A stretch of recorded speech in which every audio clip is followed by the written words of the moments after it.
Good morning, everybody. Good morning, good morning. Good morning. Good question I asked myself this morning, or I just came into my mind. How well do you know yourself? China, you know she loves to, this my little kitty cat, she's behind the camera and she loves to come up here and come around. She knows herself really well. She likes to get petted. Anyway, yeah, I'm just thinking about how well do you know yourself? How well do you know yourself? And why do we all think that we maybe, you know, how well do I know that, like, for me, besides my history of coming from a very conservative background, I've realized a lot of things about life, and finally, I think how well do I know? I feel like at the moment, like, I have, you know, how well I know that I have irrational fears, and I've had irrational fears, and in my profession, my chosen profession, I felt I flourished in my profession, and it felt very good. And I realized in hindsight, I think, you know, a little bit about me, which is a whole nother story, is that I ruptured my Achilles tendon twice, and I was off. This is kind of, it changed the path of my life. It changed the path of my everything. It changed everything for me. And because all of a sudden I was faced with the fact that I may not be the dancer anymore. And I think what happened to me is that, you know, I started to look at, like, who am I? And that was a big, you know, life, life will present. It has for me, and I believe that we're all the same, because when I started to investigate, and I do, like a project, I started to investigate, and it was very, very painful, because I had relied very much on the superficial. And as a performer, you know, we live for the applause. We do. Lady Gaga. We do live for the applause, and I think in many ways, privately, also, I live for the applause. And I got really real, and I started to really investigate. So I cut out, you know, I tried to cut out as much negative thinking as I could, and I've always been a kind person. And, you know, although I used to be very sarcastic, and my humor was sarcastic, and that's what I know about myself, and used to make people laugh, and at the expense, you know, perhaps of others. And, you know, I felt, how well do I know myself? I knew that I was a good-looking guy, and to say that out loud is kind of, I know what that feels like. I shouldn't say that, or, you know, I shouldn't do this, shouldn't do that, but I used it. You know, I was a good dancer. I got the applause of that. I got the applause. I used to keep my body really presentable, and, you know, I got a lot of attention on the surface, if you know what I mean. And so, you know, and also what is very interesting about, if anyone's watching this may be a long video, but it's very interesting to let you know more and more about me, because I think that I have a chosen profession that permitted me to play. So at the same time, if you understand what I mean, if you don't, like, as dancers, we spend a lot of time in a studio, and there's a lot of concentration, but a lot of fun that was had. So I could consider myself, my life choices, as very continuous, to be playful. So I left home when I was 16 years old, and I feel like being playful. As of late, I've thought about my work with Forsyth, and my work with this amazing company that also changed my life. And then I'll go back to the foot.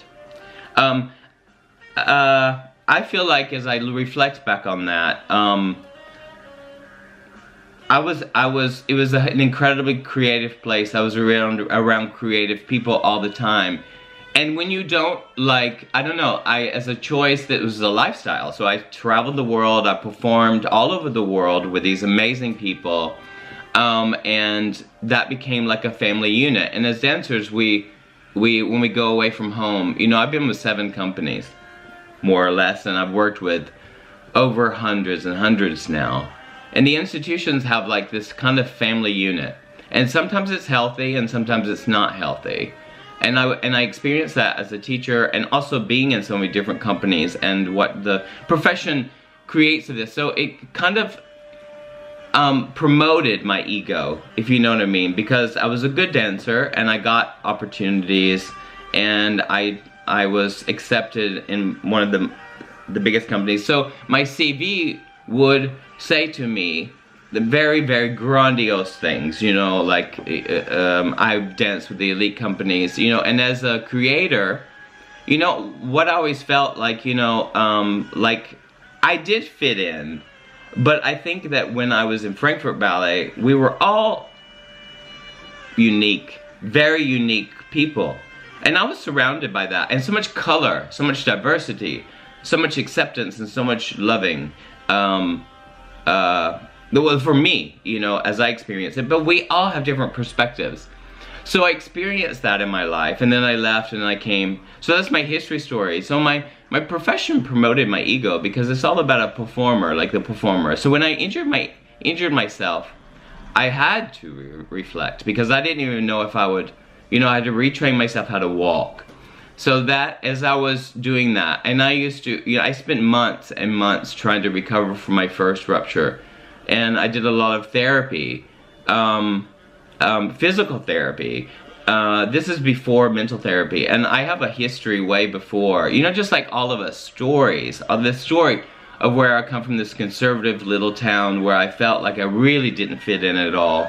I was bullied in school, like a lot of people, and that's part of this story. I tell you only because I am not that story, I've come to realize. So when I injured my foot, that was the biggest thing in my life that caused me to reflect and to see who I am and what I am without the dance. And I'm this, you know, I know myself. I'm colorful. I've always been colorful. I've always been, you know, wanting, I can say this out loud, but wanting the center of attention. And I think that was part of my childhood. I got a lot of attention because I felt inside, I felt like I did not, I was not accepted. And I couldn't accept myself because the church I was going to, the church is like, as I was really young, so I was subjected a lot to that. And all of that created this kind of ego and promoted this ego of mine. And so I would say my life choices, I would do it all over again. And I think it's really important because, you know, even though the rupture was tragic for me, it was very tragic to experience such a thing. And it was challenging for me because I didn't even know, and the moral of the story, I guess, I didn't recover. I didn't recover. I have no strength. I have like 60% of strength in my left leg. And I had to make a whole new path for myself. I did continue dancing for a year. I danced in Yuri Killian's Petit Moor with a ruptured Achilles. I was determined to come back to this world I knew, but I knew I wouldn't be the same ever again. So I started to reflect, and I started to realize that I'm not this story. And I think over time, it started to evolve. And I started to realize the fears that I had within myself. And I started to realize this irrational comparison and competition, especially when I became a teacher, because it was really confronting. Or when I became a ballet master, you know, and I was in this profession where I guess, you know, I've always, even though, you know, it's very perhaps ego-based and everything, there was a very playful, creative side of me that was I channeled that creativity. And I've always been like that. And I feel, you know, and I just am playful that way. And I can feel sometimes that right now, in this current moment, this could be a very long video, but it's not. I have to work, so I have to cut it off at some point. Because I know that as I start talking, there's a lot to reveal. And I think, you know, there's a lot to share. And because I learned a lot from other people, especially from books and things, I'm very, very, very curious about my spirituality. And the God that was, the source the source in me. And so now, how well I know myself is I know that from my conditioning, I think the way my society has taught me to think. And I've really followed, you know, like what is in, I followed this dream, you know, of like everything's superficial, and I look good, and I love the attention. I love the attention as a little boy. I love the attention of, you know, but I like to do things, you know, I like to do perhaps maybe girly things. I really don't know, instead of the sports, but I did those too, because I tried to fit in. And so I think when you're little, you start to your actions are trying to, we're always trying to get something. And so in some ways it's like a reward. So I have a funny side of me, and my family is very funny and humorous. And I think because I was repressed, you know, I knew I was gay, which was the wrong. So it started to, like, how could that be wrong? It's part of me. But I accepted that that was wrong, and so I guess I kind of beat myself up. And my mind is very, very polluted with a lot of injustice. And as I continued in this profession, I finally realized that everything that I was chasing, this has been, and within the last year, I've been with my new partner for 3 years, and it's changed me because he supports me 100% on how I want to choose to live my life. And I feel today like I've given up everything, and I've risked everything for my authentic self. And the power of that feeling of choosing, I choose today, and I was, you know, it's really interesting because in this way, it's been very vulnerable for me to speak out loud, because in the past, to speak my truth, because I hadn't been, I think, in a way. And, you know, I'm very open-minded and very playful, and, you know, and I don't think anything could shock me, because I understand that everything's ego-driven. And a lot of things don't make sense to me anymore. And as I develop in my person, I realize I'm actually not a person and not this story. So that has brought me to today. So there are fears that arise in my mind because of my conditioning and the injustice of that. There's no blame, no shame related to any of my story. And I can feel ostracized by my community, by, like, you know, I'm big on social media. And so in order to own that, you know what I mean, and to feel the things that perhaps like dormant, I created things. I do these talks every single, you know, as much as I can. I start this page. I have this insatiable desire to, it sounds very big, to save the world, and I think to save myself in a way. So anything that it promotes the ego, I can't get rid of that. I'm not fond of. And I think that I want to live this truth. And I think life is much more magical this way. And I realize that I am this open heart. An open heart and taking the risk to feel like a Martian. Because you can really feel that. And as I've done these talks, every day it changes. So the impermanence of these constructs that I talk about is so valuable. And it's really crazy brave to live the way you want to live. And what I've realized over time is that the world projected out there is mine. And I feel still that injustice. And I feel the chains that we are, you know, that we have in our lives, that we've created so we could fit into that society because it's much more comfortable. This is very valuable information. It's just for myself and my journey. And you know, people have inspired me to take certain actions to feel my vulnerability and to make that courageous and to be king in my life. And what I realized also too is how well do I know myself, is that the defense in my head, the head is already recorded. The head has already been recorded. It's been recorded and it records all the information of my life, my memory, and everything. And today, I live in the moment.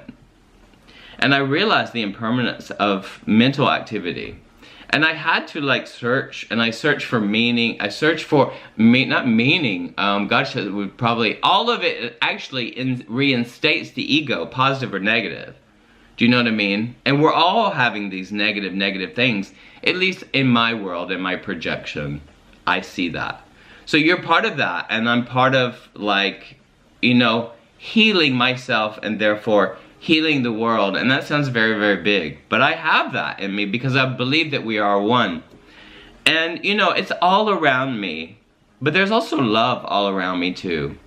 I feel judged, I feel vulnerable, I feel weird, I feel cuckoo, I feel like I'm stupid. The thoughts arise. I am none of these thoughts, and that's a beautiful day. And I think that's really crazy brave, because I choose in my life. I'm gonna say one thing also too in the middle of this talk, but I am HIV positive, and that's not the first time I've said that out loud. But I don't want pity or sin. I'm just gonna let that go, because that's one of the things that lay there in me. So not many people know that. But I say it because I'm not even that, like, and that changed my life, and that's a whole nother story. Because I want to be true. True to me. Not true to... So there's something there, you know, there's something there. There's something there, and we're gonna have to go. Like, if you come to this far. I'm not ashamed. I'm not ashamed of anything. I'm not ashamed. And that's what's so beautiful. I can feel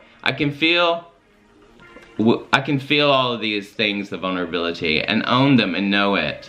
My path is my path. And what I can tell you right now is, how well do you know yourself? Do you know that your thoughts are not who you are? You're conditioned. And you have possibility. And I just got sick of suffering. You know, suffering on, like, comparing myself, and I think, you know, and especially in my profession, and needing the perfectionist inside of me, and the need to fit in, and the need to be validated by people. I still have that in my head, to be validated. And I see this ridiculous thing, and now I see it. That doesn't mean that I am that. What it means is that I have a possibility to not suffer anymore. And there's a whole community of people. I'm so grateful for our internet and social media in many ways, because I have incredible relationships that support that. And how well also do I know myself is that I create things that make me feel uncomfortable, such as doing drag. That makes me, there's a lot of things I've learned from that. Wearing fingernail polish, doing maybe feminine things, because I was bullied from being sensitive and maybe a sissy. You know, I was called all these names and all that. That's part of my story. I wouldn't change it. But I think I want to create things like that, and that's what I do. And also as a teacher, and what I realized as a choreographer also, I love to choreograph. I love to teach. I love to do all these things because I get to meet people. But that's first and foremost, is that I'm still that cuckoo weird person. And my work, I could never ever, like, especially when I started to realize, I could never adapt myself to fit in. And I guess I would try to fill that in my mind, to compartmentalize my feelings, and to negotiate my freedom, and to the expense of my own self. And that's part of who I am. You can ask me any question. I'm very happy to share everything, and I will, all of it's in my head. And what I know for sure is that, how well do I know, is that love is the only thing, that's the only truth for me, and that there is possibility to surrender to it all and not to suffer, and to choose happiness. To choose happiness in the sense of, like, you know, not disregarding all of life, not disregarding any of it, accepting and allowing all my thoughts that arise from a conditioned self, And I become self-actualized. And that's why I'm here. This is a very long story. I'm going to have to shut this off. But I can tell you, how well do you know yourself? And we're all entitled to go back to happy. You know what I mean? Without any defense, I can get defensive. It arises. It's just a thought. I'm not defensive. My mind is. I don't assume. My mind assumes. I'm not this emotional roller coaster. Emotions go up and down. I am me. And I own that. And that's such a beautiful feeling. So therefore, I will shine my light. I shine my light as bright as I can shine it and own it. And I don't care where I go. When I say I don't give a fuck, I think that is, now you realize, or maybe if you're interested at all, and I know this story will resonate with a lot of people, because when you share, I know that sharings have really helped me. Really helped me, and realized that I'm not alone in this silly reality. That is a huge play. A play of interactions and people bumping around in drama and trauma. More so of negativity as we look out. But I think that I see much more love and acceptance and feel it within myself more than ever. And this is a choice above anything. I feel like I've lost a lot of friends, but that's all in my head, because no one said you're so weird. Nobody's told me that. But my head has said that. But I've gained a lot of beautiful people who are here with me watching. No pity. I have no pity for anyone. I feel for them. But the possibility to choose your constant state, your moments, to choose your moments and celebrate your moments and celebrate all that is, because it's all good. And I think it's really beautiful. It means more than anything. So I'm 52 years old, and I'm still a kid, and I will do my own things, and be here with you and share with you, because I love you so much. It's a long video, but I'm sharing, and I've got to get to work, so I'm a little late. I love you so much. Be yourself and love yourself. And there are a community of people to support all of your choices. And just be you and love. Just love as much as you can. Because that's what we're here to do. And that I choose. Love you. Bye.